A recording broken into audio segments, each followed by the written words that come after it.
Hi hello guys నమస్తే అందరికీ నేను మీ BTR welcome to BTR film laboratory big boss season 9 episode 88 89 90 update చూసేద్దాం.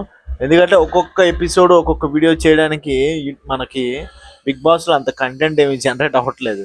సో గేమ్ చాలా ఫ్లాట్గా ఉంది. టికెట్ టు ఫినాలేకి వెళ్ళిపోయినా సరే పెద్ద పర్ఫార్మెన్స్ అయితే ఏమి లేదు. కంటెంట్ కూడా ఏమి ఉండట్లేదు అనమాట. జస్ట్ నార్మల్ టాస్క్లు అవుతున్నాయి అంతే. సో మనకి ఏదన్నా ఒక డిస్కషన్ లాంటివి ఇలాంటి ఏమైనా నామినేషన్స్ ప్రాపర్ డిస్కషన్స్ ఇట్లా అయితే కనుక వీ కెన్ డిస్కస్. బట్ ఏంటంటే అంత కంటెంట్ అయితే ఏం జనరేట్ అవ్వట్లేదు. నాకు కూడా నువ్వు చూడడానికి పెద్దగా ఇంట్రెస్ట్ అయితే రావట్లేదు అనమాట.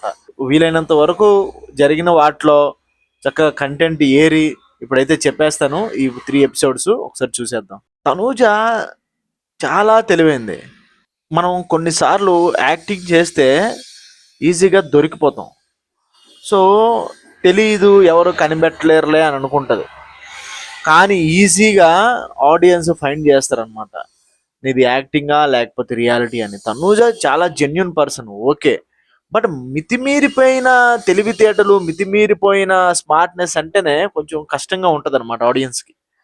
సో ఆ కండిషన్లో టికెట్ టు ఫినాలి టాస్కుల్లో తెలివితేటలు వాడింది, ఓడిపోయింది. సో ఫస్ట్ గేమ్స్లోనే తను ఓడిపోయి పక్కెళ్ళిపోయింది అనమాట. తన టెరిటరీ అంతా వేరే వాళ్ళు తీసుకోవాల్సి వచ్చింది. అయితే ఒక టాస్క్లో సుమన్ శెట్టి గారికి భరణి గారు సపోర్ట్ చేశారు అని తనుజ అంది. మరి నీకెవరు సపోర్ట్ చేశారు? కళ్యాణ్ సపోర్ట్ చేసింది గుర్తులేదా నీకు?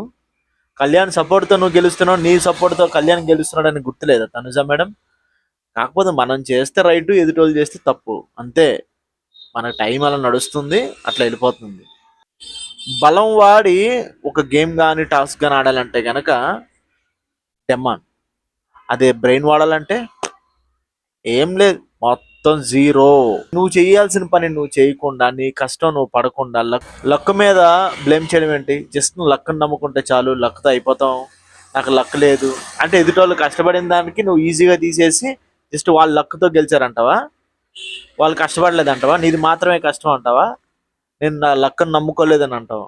అంటే నువ్వు మాత్రమే కష్టాన్ని నమ్ముకున్నావా? మిగతా వాళ్ళు ఎవరో కూడా కష్టాన్ని నమ్ముకోలేదా? వాళ్ళందరూ కూడాను లక్ని నమ్ముకున్నారా? ఏంటి డెమో అనేది? నువ్వు రీతు అదొక టైప్. ఎపిసోడ్ 89కి వస్తే తనుజాలో మాత్రం ఏదో ఏదో అయిపోతుంది, ఎదలో ఏదో అయిపోతుంది, బట్ బయటకు చెప్పలేకపోతుంది.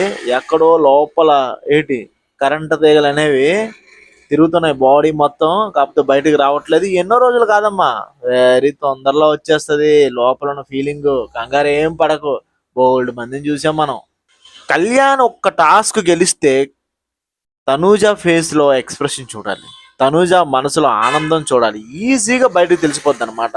నువ్వెంత దాచుకున్నా నీలోని నిజం దాగదమ్మా, ఎందుకంటే నువ్వు సో ఎక్స్ప్రెసివ్ కదా. భరణి అండ్ రీతు ఒక టాస్క్ అయితే ఆడారు. ఆ టాస్క్ లో రీతు బ్లడ్ అండ్ స్వెట్ పెట్టి అసలు ఆడింది మామూలుగా కాదు. తన హార్డ్ వర్క్, తన స్మార్ట్ వర్క్ వల్ల తన టాస్క్ గెలిచింది. 2 కంటెండర్స్ లోకి తను చేరుకుంది. నిజంగా చాలా కష్టపడింది. ఈ కష్టం ఏదో ఫస్ట్ నుంచి కూడా నువ్వు గేమ్ మీద పెట్టుంటే రీతు ఒక రేంజ్ లో ఉన్నావు. కానీ ఫస్ట్ నుంచి గేమ్ మీద పెట్టలేదుగా, దేని మీద పెట్టింది? దేని మీద పెట్టాలో దాని మీద పెట్టింది లేవా, నీకెందుకని అంటారా? ఎపిసోడ్ 19 సంచాలక్ డెసిషన్ ఈజ్ ఫైనల్ కదా భరణి గారు. అక్కడ రీతు గెలిచింది అంటే మీరు ఓడిపోయారు, మీరు ఎఫర్ట్ సరిగ్గా పెట్టలేదని చెప్పి. దానికి మీరు సంచాలక్ ఫెయిల్ అయ్యాడు, ట్రయాంగిల్ ప్రాపర్గా లేదు, బిగ్ బాస్ ప్రాపర్ ట్రయాంగిల్ అని చెప్పాడు. అంటే బిగ్ బాస్ ట్రయాంగిల్ అని చెప్పాడు, ఒక స్క్వేర్ అని చెప్పాడు, ఒక సర్కిల్ అని చెప్పాడు, లేదంటే ఒక రెక్టాంగిల్ అని చెప్పుంటాడు. ట్రయాంగిల్ అన్నాడు కానీ ట్రయాంగిల్లో డిఫరెన్షియేషన్ ఏమైనా ఇచ్చాడా? ఈక్వటోరియల్ అని కానీ, లేకపోతే ట్రయాంగిల్ అంటే 3 sides are equal, 3 sides are not equal, no 2 sides, at least 2 sides ఈక్వల్గా ఉంటాయి ట్రయాంగిల్కి. సో తప్పేముంది? తను చేసింది కరెక్టే. నువ్వు రింగ్స్ వేయడంలో ఫోకస్ చేయలేకపో, అందుకు ఓడిపోయాను భరణి గారు. మరి వేరే వాళ్ళని మనం ఈజీగా బ్లేమ్ చేయడం దేనికి? వేరే వాళ్ళ మీద, సంచాలక మీద తోసేయడం దేనికి? మనం ఓడిపోయాం, మన కెపాసిటీ లేక, మనం గేమ్ సరిగ్గా ఆడక మనం ఓడిపోయాను, అంతే. దాన్ని యాక్సెప్ట్ చేయాల్సిందే భరణి గారు. భరణి గారు, మీరు మీ వాయిస్ కానీ మీ మాటలు, చెప్పిన మాటలు ఫ్లిప్ అవుతుంటారు. ఎందుకంటే చాలాసార్లు నేను నోటీస్ చేశాను. గేమ్లో ఏమన్నారు? రీతు గెలిచినప్పుడు మీరు ట్రయాంగిల్ ప్రాపర్గా చూసుకోవాలి కదా అని చెప్పి సంచాలకి వార్నింగ్ ఇచ్చారు. లేదు భరణి గారు, నేను ప్రాపర్గా చూశాను, మీరు క్యాజువల్గా తీసుకోవచ్చు కదా, మీరు అంత సీరియస్గా ఏం తీసుకుంటారంటే ఇది టికెట్ టు ఫినాలే కదా, నార్మల్ టాస్క్ కాదు కదా అని చెప్పి మీరు సంజన గారికి కౌంటర్ ఇచ్చారు. తర్వాత మళ్ళీ ఏమన్నారు, నా బాధ గేమ్ ఓడిపోయినందుకు కాదు, ఆ రింగు తను దాయటం వల్ల నేను చాలా ఫీల్ అయ్యాను అన్నారు. ఏంటిది అంటే మీరు టికెట్ ఫినాలే కోసం ఆడట్లేదా? మీరు ఫైనల్లో ఉండాలని మీరు ఆలోచించట్లేదా? మీరు లాస్ట్లో తను ఏదో దాచేయడం వల్ల నేను ఓడిపోయాను, రింగ్ దాచేయడం వల్ల ఓడిపోయాను అని చెప్పి తన మీద తోసేయడం ఏంటి? మీరు ఓడిపోయారు, మీరు ఓడిపోయారు అని యాక్సెప్ట్ చేస్తే మీరు అక్కడ ఓడిపోవచ్చేమో గేమ్లో, బట్ ఆడియన్స్ మనసులో మాత్రం మీరు ఎప్పుడు కూడా గెలుస్తూనే ఉంటారు.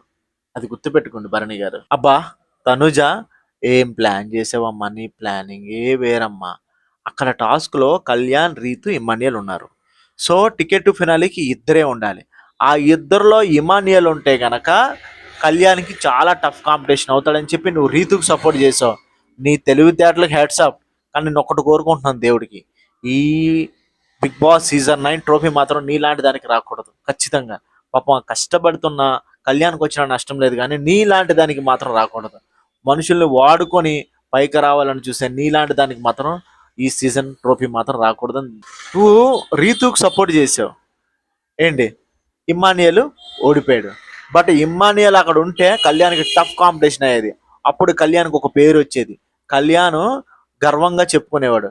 ఇక్కడేంటి, ఒక ఆడదాని మీద గెలిచి టికెట్ టు ఫినాలికి తను సెలెక్ట్ అయినట్టు ఉందన్నమాట.